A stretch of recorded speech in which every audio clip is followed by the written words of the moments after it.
You're listening to the Otis Jiry channel.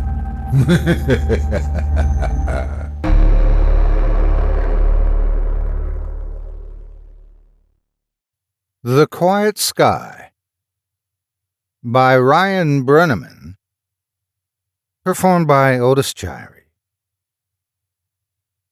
It started when we called out to the stars, into the darkness.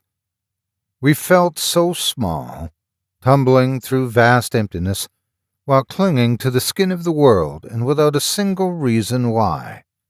We were curious, yes, but ultimately I think we were just terribly frightened. And we were young, so very young. We were children, and like a lonely, lost child, we did the only thing we could think of to make it stop.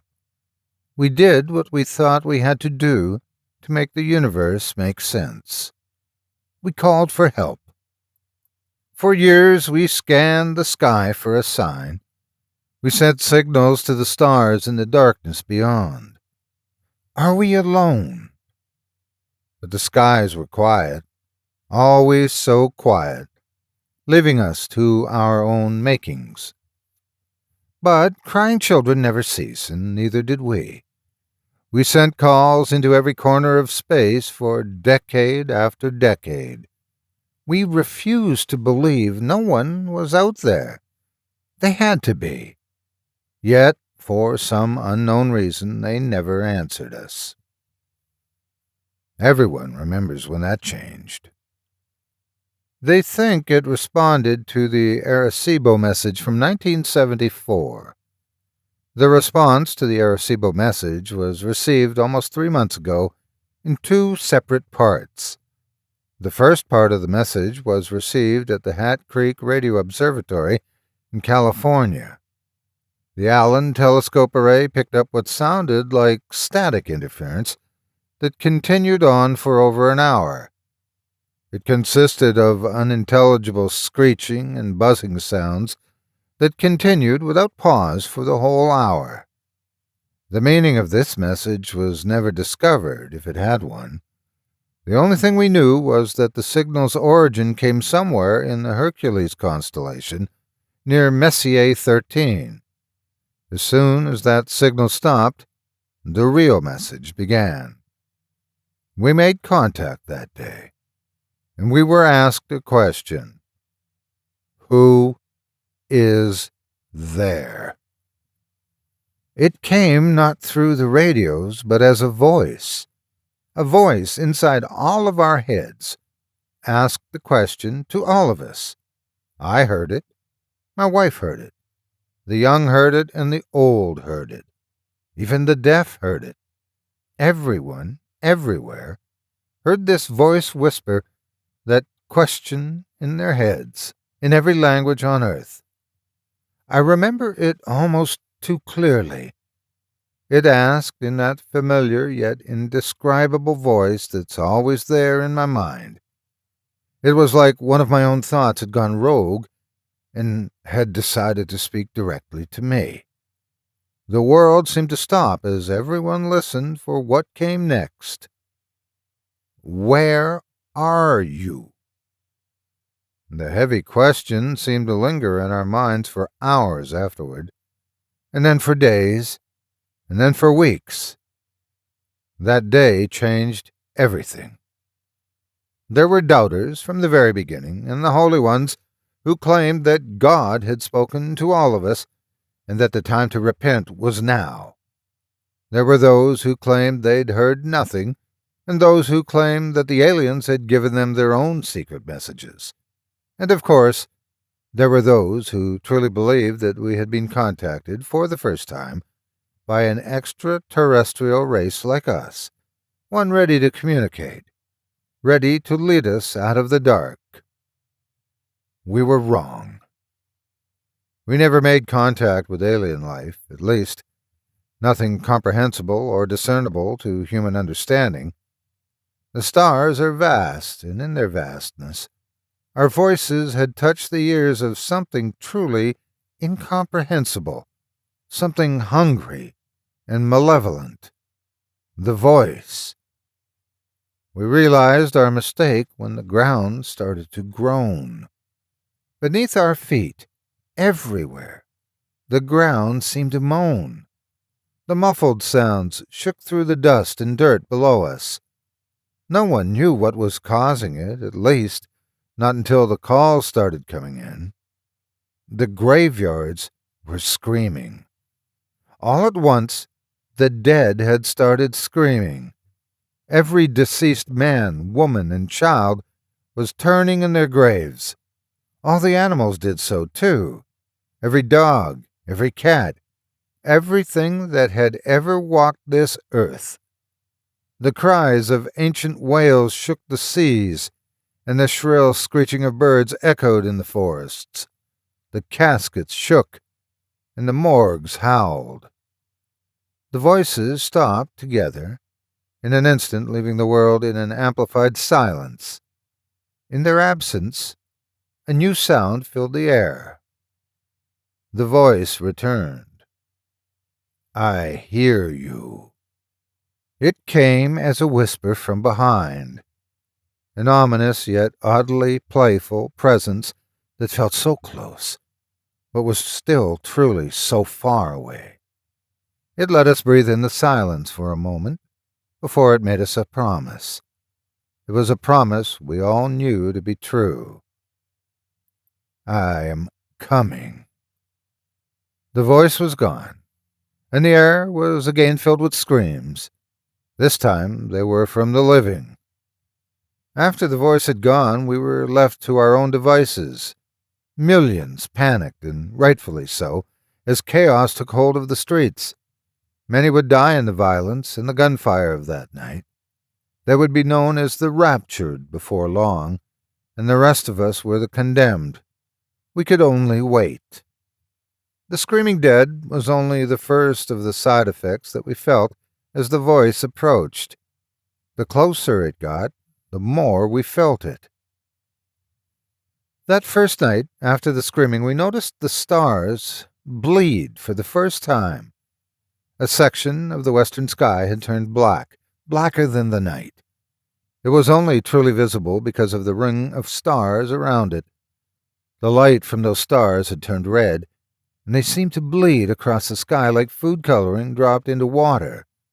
Their light swirled and flowed all around the edge of some unseen mass.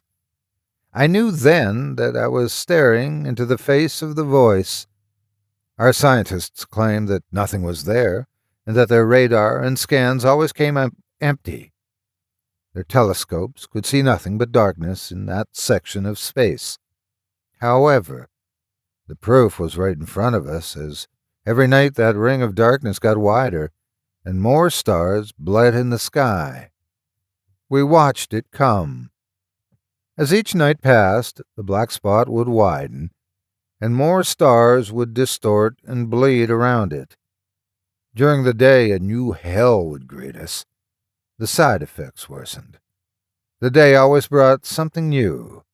I'm sure most of what happened will go untold and unknown. The animals started disappearing. All of them. No tracks, traces, or bodies were left behind. Pets would run away, some violently so. They all retreated, never to be seen again. The forests were left abandoned, the oceans empty, the air was left silent. The world seemed empty and lonely. They left like water receding from the shore just before the tsunami breaks.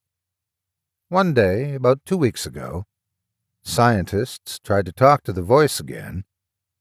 They hoped, perhaps, to reason with it. They told it about what was happening on our world and asked it questions. The scientists begged. It didn't speak. When asked, what the voice sent was a response. The next night, the skies lit up with streaks of fire. It was alight for hours, blazoned with orange and red. We didn't realize the effects until the next day, when the televisions turned to static and the telephones refused to work. We had sat watching as all the satellites were knocked out of the heavens. After that, reports became rumors and rumblings, sanity a thing of the past. The air chilled and weighed us down. The voice was nearly here, and everyone felt it. It rained for a week after the satellites fell. The rain was salty and mired with an unknown filth that turned the grass black. Maybe the satellites tracked something back in with them when they hit the sky. No one knew for sure. All we know is that it fell from clouds black as charcoal that blotted out the sun like liquid ash. Darkness fell upon us for days. When the clouds went away, the skies were empty. There were no clouds, yet the sky hung low and gray. If the sun was anywhere in the sky, it never made itself known. Even it had abandoned us. Each day grew slowly darker and darker, until night and day became almost the same. Some people would claim later that they'd seen things in the dark, creatures with gangly limbs and crooked faces lurking in the corner of their vision. They were tall, white creatures that looked molted or rotten through their transparent skin. Appearances would last for just a second or two before vanishing without a trace. Some believed that this was the first step in the aliens' invasion, but the rest of us didn't know what to think. We just knew that it was nothing that simple or benign. They must have been hallucinations, just more madness to endure, but ultimately as harmless as anything else. As harmless as the screams of the dead, the missing animals, and the dying sky. Appearances slowly increased in duration and number.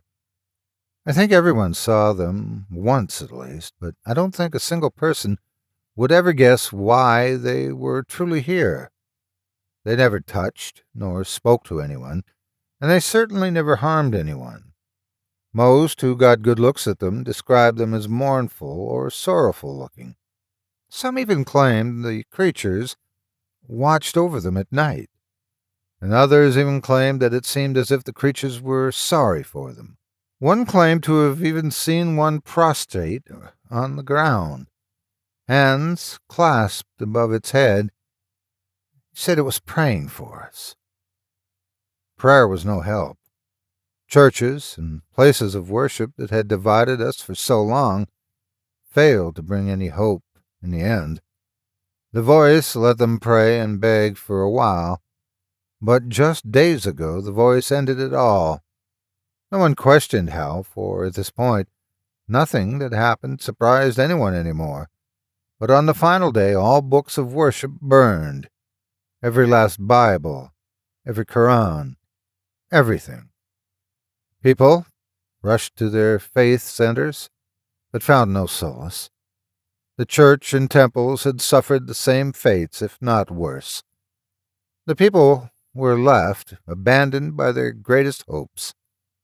There were rumors of churches all over the world, with walls formed from the bodies of those who sought refuge. They were merged to the walls, stuck to them like flies in a trap. They died, still pleading for hope, but they were beyond God's help. The rest of us had learned to stop begging. We waited. The final message came. From beyond the sky it fell upon us. The voice echoed, and it spoke the simple truth. I am here. There's a darkness beyond the horizon, the likes of which I doubt has ever been seen. It brings with it the screams of countless souls, and it moves fast. The stars are dying now, and I know they'll never be seen again. The light is dying so fast. I leave this not as a warning. No, it's far too late for that. Instead, consider this the last realization, the last humanity will ever know. For we used to wonder whether or not we were alone and lost, but never whether or not we were safe and hidden.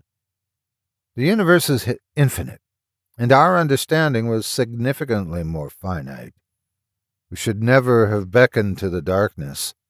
Instead, we should have clung to the light and closed our eyes every time we were turned to the void. As the final minutes approach, I hold one final truth to be certain. I know now why the skies were always so quiet.